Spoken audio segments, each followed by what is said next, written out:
How to use the antidote, level 2. In the first series, we demonstrated how to use the antidote by active rest by lying back, finding your groove, and getting your head back on top of the body, as opposed to Mr. Atlas here, who's stuck head forward, shoulders forward, going down, being crushed by gravity. What this does is brings the head back on top of the body, creates curvature where it should be in the neck and the lumbar spine, and is a natural form of decompression. From here, this is level 2. So level 2, you could work on these spasm areas, the upper back, upper and mid back. So right here, we start here.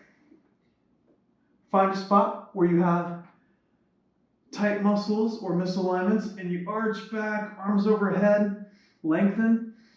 From there, deep breath in, crunch forward, rounding the spine, rounding the upper spine there. Oblique to one side. I'll choose the right.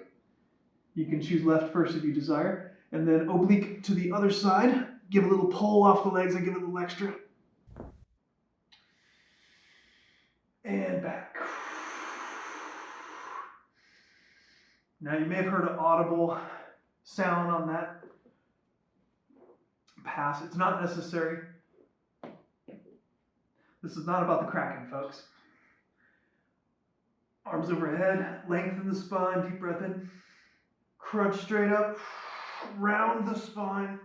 This time I'll crunch left first, right shoulder towards the left knee. Give a little extra pull, good. A little extra breath in that one. Other side. Good. And back. You can continue till where the highest part is in your upper back. You can also lift the hips for extra leverage, weight distribution. Okay, now come back into the proper antidote resting posture. Find your groove. Stay here for 3 to 5 minutes. Good to go.